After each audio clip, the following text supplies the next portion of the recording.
Assalamualaikum warahmatullahi wabarakatuh. Kembali lagi dengan saya di channel Belajar Express. Di pertama-tama kita sudah belajar bagaimana cara menginstal dan membuat server dengan mudah, dengan simple gitu ya. Nah, jadi kali ini kita akan membahas apa itu request dan nanti mungkin kita akan membahas request params dan request query. Nah, dan nanti mungkin kita akan bermain-main di situ gitu ya. Oke, lanjut saja kita masuk ke VS Code-nya. Di sini kita nggak usah membuat repository GitHub lagi, kita pakai satu aja. Nanti kita bikin banyak folder dalam satu repository tadi. Kayak ini ya, ini tugas pertama. Terus setelah itu kita buat folder kayak gini, tugas kedua. Nah, sudah selesai, kita buka di terminal. Oke, setelah itu jangan lupa kita kayak gini ya, npm init init. Kita init dulu biar muncul ini di yang kedua yang tadi. Oke, masih belum muncul ya. Setelah itu eh, kayaknya mending dibuat kayak gini aja ya. Kita copy aja kalau nggak salah ya. Nah, ini kita copy aja. Terus package.json yang ini kita replace yang sama aja. Dan nanti biar kita nggak usah setup lagi itu. Oke. Nah, setelah itu di sini kita membuat sebuah index index.js gitu ya. Nah, setelah itu eh, kita copy aja di sini. Kalau nggak gitu ya kita buat dari awal aja nggak apa-apa. Kita mulai dulu, kita ingat-ingat. Ini namanya itu pertama ada cons express gitu ya. Express kita panggil modul expressnya. Setelah itu kita buat app expressnya. Setelah itu kita buat portnya gitu ya. Nah, setelah itu kita membuat sebuah routing kayak gini. Sorry, app get gitu ya. Get kita bikin kayak gini routing endpointnya. Setelah itu kita di sini membuat sebuah callback. Nah, ini request respon gitu ya. Setelah itu kita buat functionnya, kita bikin kayak gini ya, respon hello world tuh. Terus setelah itu kita add listen gitu ya, listen dengan port sekian. Setelah itu kita muncul perintah kayak gini aja, console log server kita bikin kayak gini aja, server berjalan di ini ya, kayak gitu ya. Oke, selesai. Lalu kita jalankan npm start. Enggak error ya, berhasil ya. 3000 kita tes, apakah muncul hello world. Oke, selesai. Nah, jadi kali ini kita akan mempelajari apa itu kita akan mempelajari apa itu eh, request yang bagian ini ya, request yang ini, request params dan query. Nah, ya, sekalian body, oh ya, sama body ya, sekalian tiga. Oke, jadi semisal nih, saya di sini memiliki sebuah data. Ini ya, cons eh, data, gini ya, data, ini katakanlah ya Rizky. Rizky, itu. Nah, terus misal gini, kita tampilkan di sini ya, send. Kita hapus di sini, kita panggil data. Ya, kita refresh, maka akan muncul seperti ini. Rizky muncul ya. Nah, jadi misal nih, eh, kita ingin menggunakan, kita mempunyai banyak data gitu ya. Nah, kita banyak data, misal ini.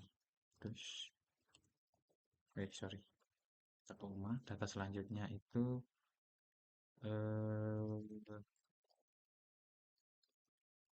name Rizky. Kita bikin sebuah keluarga Riz ya. Riz E21. Setelah itu kita koma. Ada Rizga. Terus ada apa lagi nggak? Ada Rizky pakai I gitu ya. Tadi kan pakai Y. Nah, oke sudah selesai ya datanya ya. Nah, kita panggil data segini. Oke, data saya kita panggil. Ini kurungnya hilang. Ini ya. Oh, hilang semua kurungnya. Oke, selesai. Kita lihat di sini, kita refresh. Muncul semua ya. Oke. Nah, jadi kali ini kita akan perkenalan dengan apa itu request body. Jadi, request body, sorry, request param. Jadi, param di sini, semisal nih, di sini kita punya banyak data gitu ya. Nah, terus setelah itu, di sini kalian cuman ingin mengakses satu data aja, nggak usah banyak, nggak banyak gitu ya. Nah, berarti kita bisa menggunakan yang pertama itu params, yang kedua query. Nah, kita bikin yang params saja ya. Jadi kayak gini, kita copy aja, ini ya, kita copy, kita pastekan. Kalau di sini kita bikin yang params gitu ya. Nah, kalau yang params itu kita harus menggunakan kayak gini. Nah, itu katakanlah ini kita kasih nama params gitu. Kalau nggak gitu kita bikin kayak gini aja, biar lebih simple. Oke, params. Nah, kita tetap panggil request aja. Nah, tapi bedanya di sini, enggak. Kita kirimin, kita kirimin aja. Recent request params, gitu ya. Kita kirimin. Setelah itu kita lihat di sini cara pakainya kayak gimana. Cara pakainya itu seperti ini. Nah, contoh di sini ini params gitu ya. Terus eh ini nggak muncul. Kita buat kayak gini misal params gitu ya. Ini params gitu. Params kita buat params. Oke, coba muncul ya. Kenapa bisa muncul error? Oke, errornya itu dia tidak bisa mengirim sebuah data setelah cannot set headers after. Nah, jadi kita bikin kayak gini aja. Kita bikin kayak gini, app use expression gitu ya. Nah, terus setelah itu di sini kita ganti bukan send lagi, kita bikin JSON kayak gini ya. Nah, kita bikin panapsnya itu seperti ini. Oke. Setelah itu kita bikin datanya. Eh, data sama dengan bukan sama dengan ini data. Oke ya. Oke. Hasil nggak error. Nah, kita jalankan. Nah, muncul ya. Jadi param di sini kan muncul di sini. Karena kita coba lagi di sini. Param gitu ya. S-nya hilang. Bentar. Nah, hilang ya. Nah, jadi yang ada di sini tadi dia akan masuk ke dalam sini. Di kondisinya gini, param titik param.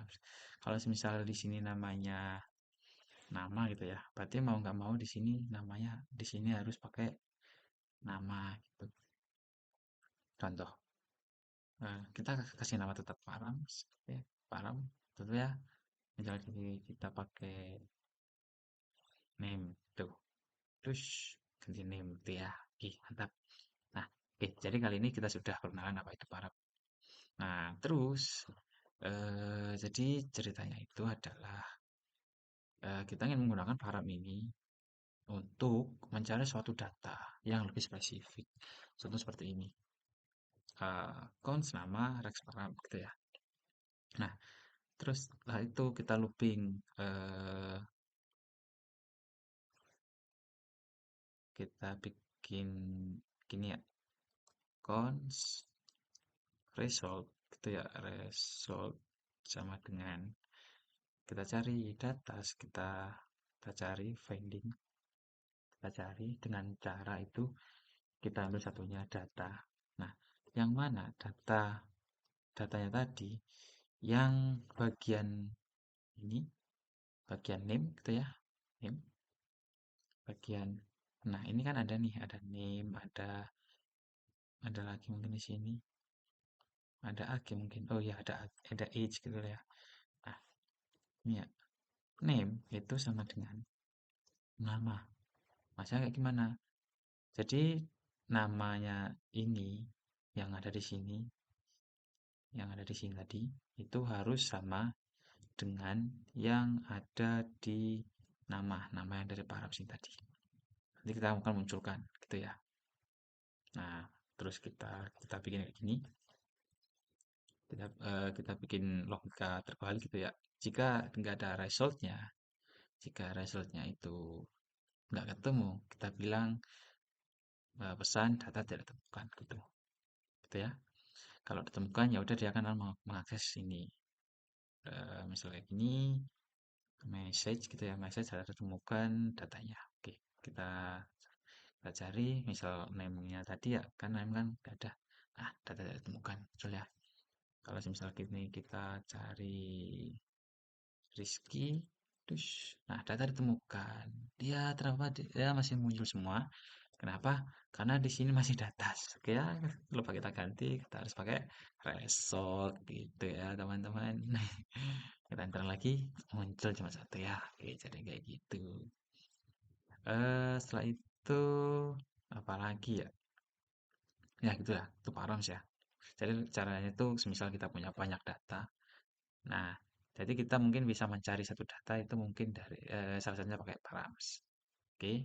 Nah, selanjutnya kita akan belajar menggunakan query string.